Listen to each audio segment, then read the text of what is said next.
بے لوث انسانی خدمت سے دنیا کا دل جیتنے والی اور ہزاروں یتیم بچوں کی والدہ بلقیس ایدھی اب اس دنیا میں نہیں رہی۔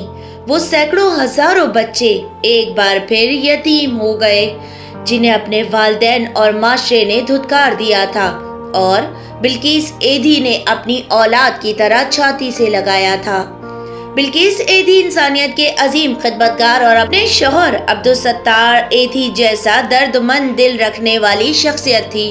وہ 1947 میں بھارتی ریاست گجرات کے باٹوا ضلع میں پیدا ہوئیں۔ خاندان کی ہجرت کر کے پاکستان آنے کے بعد بلقیس ایدھی 16 سال کی عمر میں عبدالستار ایدھی کے قائم کردہ نرسنگ ٹریننگ سینٹر میں بطور نرس بھرتی ہوئیں۔ ان کی صلاحیت اور شخصیت سے متاثر ہو کر عبدالستار ایدھی نے 9 اپریل 1966 پر ان سے شادی کی۔ دونوں نے دن رات محنت اور لگن سے کام کر کے ایدھی فاؤنڈیشن کو پاکستان کی سب سے بڑی فلاحی تنظیم بنا دیا۔ معصوم بچوں کی جان بچانے کے لیے انہوں نے جھولا پروجیکٹ بھی متعارف کروایا، جہاں لوگ بچے چھوڑ کر جانے لگے۔ بے گھر خواتین کی شادی، یتیم بچوں کی پرورش، تعلیم اور دیکھ بھال کے تمام کام بلقیس ایدھی خود سر انجام دیتی تھی۔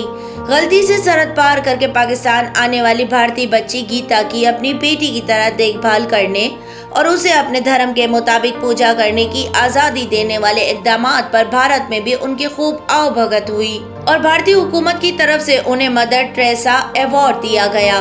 حکومت پاکستان نے بھی ان کے فلاحی خدمات کے اعتراف میں انہیں ہلال امتیاز کے اعزاز سے نوازا۔